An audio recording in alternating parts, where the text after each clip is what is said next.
Everyone, this is Sneha. Welcome back to the channel. Hope you all are good. तो बच्चा, हमारी previous video के अंदर हम लोगों ने कॉन्सेप्ट ऑफ कॉस्ट स्टार्ट करा था, जिसमें हम लोगों ने टोटल कॉस्ट पढ़ा था, टोटल वेरिएबल कॉस्ट पढ़ा था और टोटल फिक्स्ड कॉस्ट पढ़ा था। उसी चैप्टर को कंटिन्यू करते हैं बच्चा। आज हम लोग पढ़ेंगे एवरेज कॉस्ट। उससे पहले अगर चैनल पे नए हो और चैनल को अभी तक सब्सक्राइब नहीं करा तो यार पहले चैनल को सब्सक्राइब कर लो और सबसे इंपॉर्टेंट वीडियोस को अच्छे से अपने दोस्तों के साथ में शेयर करो। So let's start. अब बच्चा, एवरेज कॉस्ट किसे कहते हैं? तो बच्चा थोड़ा सा समझते हैं। सपोज मैं कहती हूँ किसी भी कमोडिटी की 10 यूनिट्स को प्रोड्यूस करने की टोटल कॉस्ट आती है ₹10,000। क्या?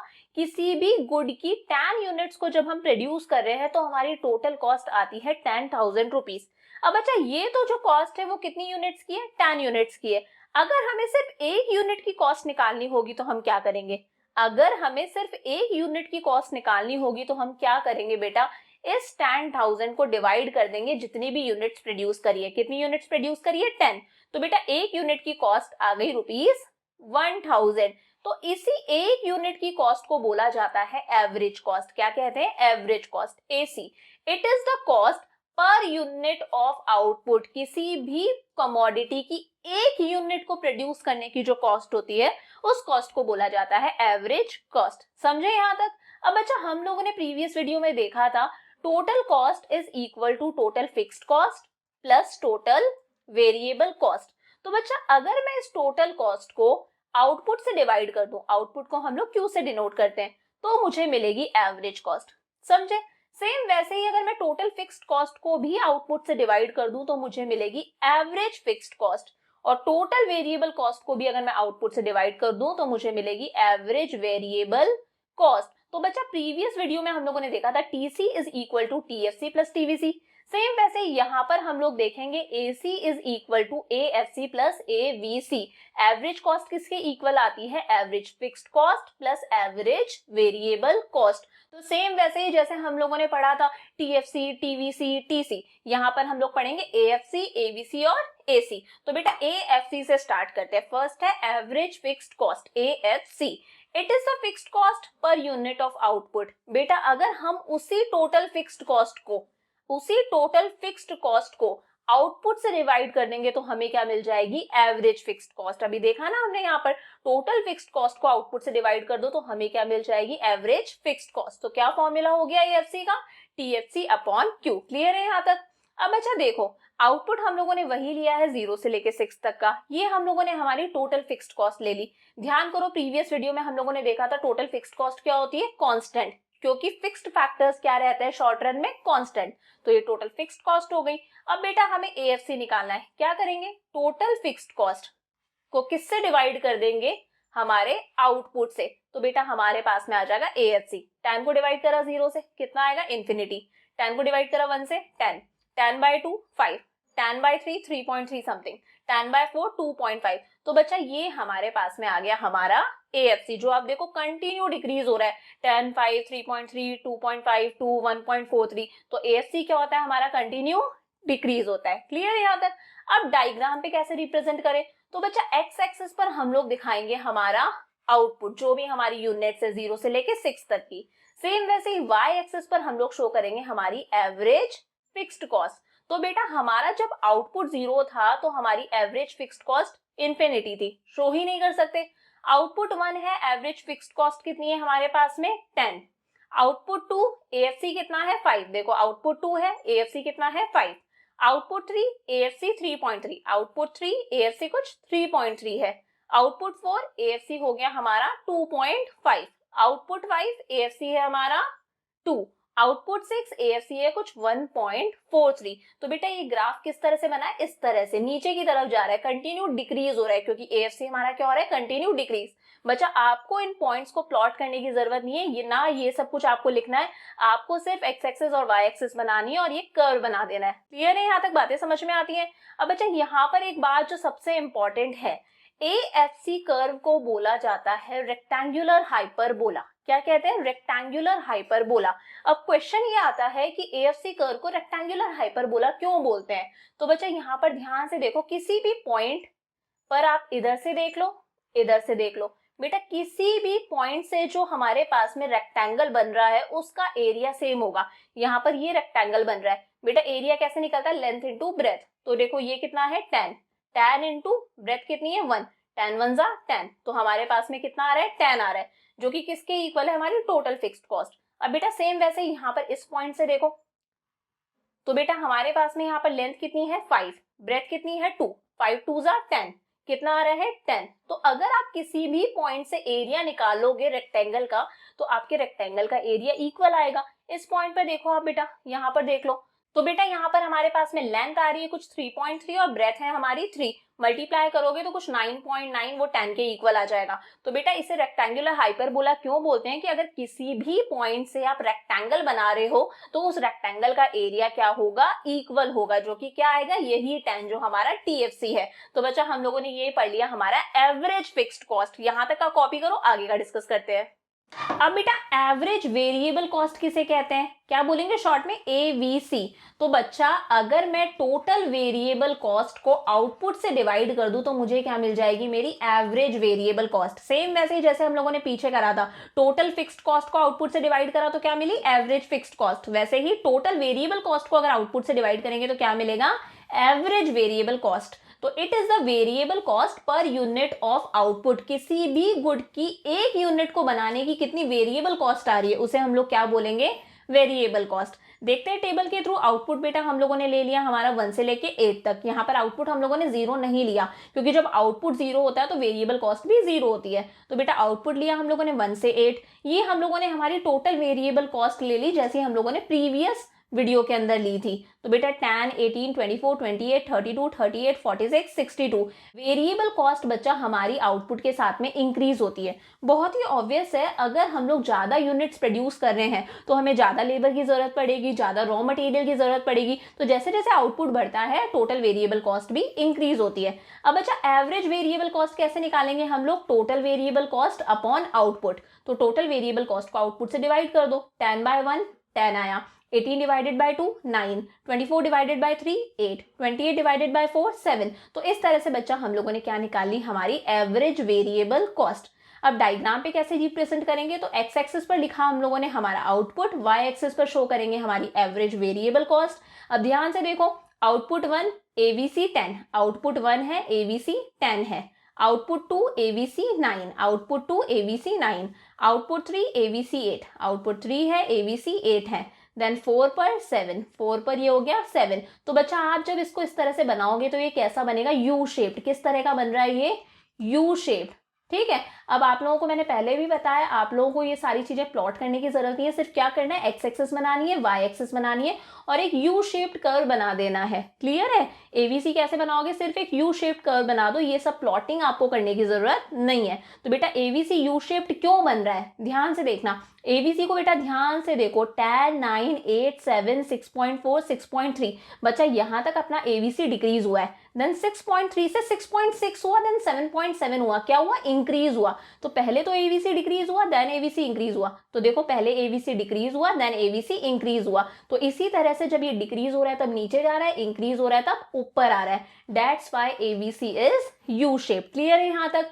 अब अच्छा एबीसी यू शेप्ड क्यों होता है, तो इसके पीछे रीजन आएगा, due to law of variable proportions, due to law of variable proportions. अब मैम ये लॉ ऑफ वेरिएबल प्रपोर्शंस क्या कहता है कि अगर आप फिक्स्ड फैक्टर्स को कांस्टेंट रखोगे और सिर्फ वेरिएबल फैक्टर्स को ही इंक्रीज करते जाओगे तो मार्जिनल प्रोडक्ट शुरू में तो इंक्रीज होगा, देन मार्जिनल प्रोडक्ट डिक्रीज होने लग जाएगा। तो बेटा प्रोडक्ट का जस्ट अपोजिट चलता है कॉस्ट। देखो प्रोडक्ट इंक्रीज हो रहा था तो कॉस्ट डिक्रीज हो रही है, प्रोडक्ट डिक्रीज होता था तो कॉस्ट इंक्रीज हो रही थी। तो इतना डीप में घुसने की जरूरत है, सिर्फ याद रखना due two variable proportions ABC is U shape. Clear है यहां तक। अब अच्छा हम लोगों ने देखा था हमारे प्रीवियस वीडियो के अंदर कि TC is equal to TFC plus TVC. Same वैसे ही बेटा यहां पर भी एएफसी प्लस एवीसी हो जाएगा हमारा एसी। तो बेटा एएफसी का कर्व देख लिया, एवीसी का कर्व देख लिया। अब देखते हैं एसी कैसे बनेगा। तो एक ही डायग्राम पे दिखा देते हैं। एक्स एक्सिस पर हम लोग हमारा आउटपुट शो करेंगे, वाई एक्सिस पर शो करेंगे हमारी average fixed cost, average variable cost और एवरेज कॉस्ट। अब बेटा एक एक का कर्व देखो, ये ग्रीन वाला कर्व देखो, ये किसका है, एएफसी का, एवरेज फिक्स्ड कॉस्ट। अभी पीछे देखा था इस तरह से डिक्रीज हो रहा था और क्या था, रेक्टेंगुलर हाइपरबोला। क्यों डिक्रीज हो रहा था? क्योंकि AFC कंटिन्यू क्या हो रहा था? डिक्रीज हो रहा था। देन बच्चा अभी हम लोगों ने AVC देखा, ये ब्लू वाला कर्व देखो, AVC कैसा है? यू शेप्ड है, तो बेटा ये हमारा AVC हो गया। अब बच्चा AFC और AVC दोनों को प्लस करेंगे तो हमें मिलेगा AC। तो अगर बेटा दोनों को प्लस करके AC आ रहा है तो डेफिनेटली AC क्या होगा? बड़ा होगा। ये 3 है सपोज, ये 4 है, दोनों को प्लस करेंगे तो बेटा ये 7 बड़ा ही होगा ना। तो AFC और AVC को हम लोगों ने प्लस कर दिया, तो ये हमारा ग्राफ बना AC का सबसे ऊपर, क्योंकि ये क्या है? इन दोनों का एडिशन है। तो कोई प्लॉटिंग नहीं करनी है, सिर्फ इस तरह से सिंपल ये ग्राफ आपको बनाना है, याद रहेगा। तो बच्चा अभी हम लोगों ने क्या क्या पढ़ लिया? Average fixed cost, average variable cost और एवरेज कॉस्ट। तो अभी तक बेटा हम लोग टोटल पढ़ चुके, एवरेज पढ़ चुके। अब देख लेते हैं मार्जिनल। अब बेटा मार्जिनल कॉस्ट क्या है? मार्जिनल कॉस्ट मतलब बच्चे किसी भी गुड की एक एक्स्ट्रा यूनिट को प्रोड्यूस करने की वजह से हमारी टोटल कॉस्ट में कितना चेंज आता है, उस चेंज को हम लोग कहते हैं मार्जिनल कॉस्ट। एक एग्जांपल के थ्रू समझते हैं। बेटा मैंने किसी भी गुड की एक यूनिट प्रोड्यूस करी, तो बच्चा मेरी टोटल कॉस्ट आती है ₹10। अब बेटा मैं इसी गुड की 2 यूनिट्स प्रोड्यूस करी हूँ। कितनी गुड यूनिट्स प्रोड्यूस करी हूँ? 2 यूनिट्स। तो बच्चा मेरी टोटल कॉस्ट आती है ₹18। तो बेटा एक एक्स्ट्रा यूनिट प्रोड्यूस करने की वजह से मेरी टोटल कॉस्ट में कितना चेंज आया? 18 माइनस 10 8। इस 8 को हम लोग बोलेंगे मार्जिनल कॉस्ट, कि एक एक्स्ट्रा यूनिट प्रोड्यूस करने की वजह से मेरी टोटल कॉस्ट में कितना चेंज आया, उसे हम लोग क्या कहते हैं? Marginal cost. डेफिनेशन देखो, it is the change in total cost. Total cost में कितना चेंज आया when an additional unit of output is produced, जब एक एक्स्ट्रा यूनिट, एक additional unit of output produce की जा रही है। तो अब बेटा टेबल के थ्रू डिस्कस करते हैं। आउटपुट हम लोगों ने ले लिया 0 to 8। टोटल फिक्स्ड कॉस्ट हम लोगों ने 10 लिए, जो कि क्या होती है? कांस्टेंट। टोटल वेरिएबल कॉस्ट बेटा आउटपुट के साथ इंक्रीज होती है, जैसे जैसे आउटपुट इंक्रीज होता है वेरिएबल कॉस्ट भी इंक्रीज होती है। तो बच्चा अगर टोटल फिक्स्ड कॉस्ट और टोटल वेरिएबल कॉस्ट को प्लस करेंगे तो हमें क्या मिलेगा? Total cost. यहां तक का बच्चा हम लोगों ने हमारी प्रीवियस वीडियो में डिस्कस कर लिया था, TFC, TVC, TC। तो सेम ये वही टेबल है। अब बच्चा मार्जिनल कॉस्ट हम लोगों को निकालनी है। मार्जिनल कॉस्ट मतलब कि अगर हम जैसे जैसे आउटपुट इंक्रीज करते जाएंगे, एक एक एडिशनल यूनिट हम लोग बढ़ाते जाएंगे, एडिशनल यूनिट प्रोड्यूस करते जाएंगे, तो उसकी वजह से हमारी टोटल कॉस्ट में कितना इंक्रीज आएगा। बेटा 0 आउटपुट प्रोड्यूस करने पर हमारी टोटल कॉस्ट 10 थी, तो बेटा हम लोग चेंज नहीं निकाल सकते, ऊपर कुछ नहीं है। अब 1 यूनिट प्रोड्यूस करी तो टोटल कॉस्ट 20 हो गई, तो बेटा हमारी टोटल कॉस्ट कितनी बढ़ी? 10 से 20 हो गई। तो 20 माइनस 10, ये क्या आ गया? 10 हमारी मार्जिनल कॉस्ट।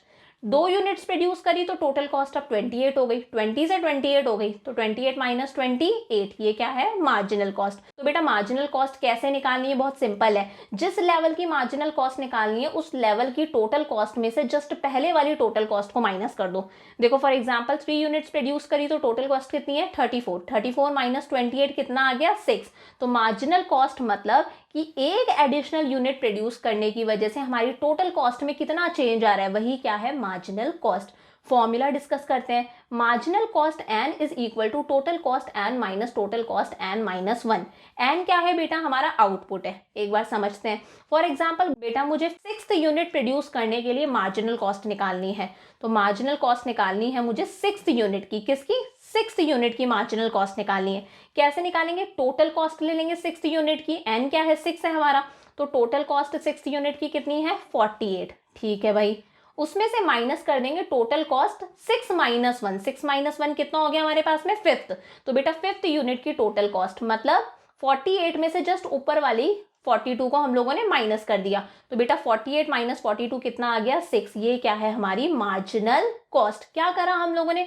जिस भी लेवल की मार्जिनल कॉस्ट निकालनी है, उस लेवल की टोटल कॉस्ट में से जस्ट ऊपर वाले की टोटल कॉस्ट माइनस कर दो। क्लियर है? एक और एग्जांपल के थ्रू देखते हैं। 8th वाले की मार्जिनल कॉस्ट निकालनी है, तो 8th वाले का हम लोग टोटल कॉस्ट ले लेंगे, कितनी है? 72, और उससे जस्ट पहले वाले की टोटल कॉस्ट माइनस कर देंगे 56। कितना आ गया हमारे पास में? 16। यहां तक समझ में आया? एक फॉर्मूला और है बेटा, change in total cost upon change in quantity. बेटा चेंज इन टोटल कॉस्ट कैसे निकालते हैं? फॉर एग्जांपल 38 माइनस 34 कितना आया चेंज हमारे पास में? 38 में से 34 माइनस करा 4 upon change in quantity, same level पर चेंज इन क्वांटिटी। 4 माइनस 3 कितना आया? 1। तो बेटा मार्जिनल कॉस्ट आ गई 4। देखो मार्जिनल कॉस्ट हमारे पास में कितनी है? 4। क्लियर है यहाँ पर? तो बेटा ये हम लोगों ने देख लिया मार्जिनल कॉस्ट क्या है, कि हमारी टोटल कॉस्ट में कितना चेंज आया अगर हम एक additional unit of output produce करते हैं तो। अब इसका कर्व कैसे बनाए? तो एक्स एक्सिस पर हम हमारा आउटपुट दिखा रहे हैं, वाई एक्सिस पर हम लोग हमारी मार्जिनल कॉस्ट दिखा रहे हैं। तो बेटा ध्यान से देखो, मार्जिनल कॉस्ट 10 8 6 4 4, यहाँ तक मार्जिनल कॉस्ट क्या हुई है हमारी, डिक्रीज हुई है। देन बेटा 4 से 6 8 16, देन मार्जिनल कॉस्ट क्या हो गई, इंक्रीज। तो पहले डिक्रीज हुई देन इंक्रीज हो गई। तो ये भी कैसी है बेटा, यू शेप। किस तरह से है, यू शेप। रीजन सेम ही लिखोगे, due to law of variable proportions, due to law of variable proportions. और पीछे मैंने बताया ही था कि प्रोडक्ट, मार्जिनल प्रोडक्ट जो हम लोगों ने प्रीवियस चैप्टर में पढ़ा था, वो पहले इंक्रीज होता है देन डिक्रीज होता है। तो कॉस्ट उसकी उल्टी चलती है, वो इंक्रीज होगा तो कॉस्ट डिक्रीज होगी, वो डिक्रीज होगा तो कॉस्ट इंक्रीज होगी। तो ये कैसा है, यू शेप्ड है। अब बच्चा आप ये सोचोगे कि यहाँ पर मैम ने आपको marginal fixed cost, marginal variable cost क्यों नहीं बताई। तो बेटा जो मार्जिनल कॉस्ट होती है वही मार्जिनल वेरिएबल कॉस्ट भी होती है। क्यों होती है मैम दोनों सेम, क्योंकि बेटा फिक्स्ड कॉस्ट में तो कोई चेंज ही नहीं आ रहा, 10 - 10 0, 10 - 10 0, टोटल फिक्स्ड कॉस्ट तो यहाँ पर क्या है, कांस्टेंट है। तो बेटा अगर आप टीवीसी का मार्जिनल निकालोगे, देखो 10 - 0 10, 18 - 10 8, 24 - 18 6, 28 - 4 4। तो बेटा ये जो चेंज आ रहा है और ये जो चेंज आ रहा है, ये दोनों चेंज क्या है, सेम है। तो मार्जिनल कॉस्ट ही मार्जिनल वेरिएबल कॉस्ट भी होती है। ध्यान रखने वाली बात है, बहुत इंपॉर्टेंट बात है। तो बच्चा हम लोगों ने अभी तक इस चैप्टर के अंदर क्या क्या पढ़ लिया, total fixed cost, total variable cost, total cost, average fixed cost, average variable cost, average cost and marginal cost. और सबसे इंपॉर्टेंट, मार्जिनल कॉस्ट को ही मार्जिनल वेरिएबल कॉस्ट भी बोला जाता है। वहां पर फिक्स्ड कॉस्ट के अंदर कोई एडिशन नहीं हो रहा है, इसलिए हम उसे स्टडी नहीं कर सकते, क्योंकि 10 10 10 सेम है, किसी तरह का कोई एडिशन, कोई चेंज यहाँ पर देखने को नहीं मिल रहा। तो मार्जिनल कॉस्ट ही क्या है, मार्जिनल वेरिएबल कॉस्ट। अब बच्चा नेक्स्ट वीडियो के अंदर हम कुछ रिलेशनशिप्स डिस्कस करेंगे। तो वीडियो अच्छा लगा तो वीडियो को लाइक करना, चैनल को सब्सक्राइब नहीं करा तो चैनल को सब्सक्राइब कर लो और अपने दोस्तों के साथ में खूब अच्छे से शेयर करो। See you in the next video, bye for now.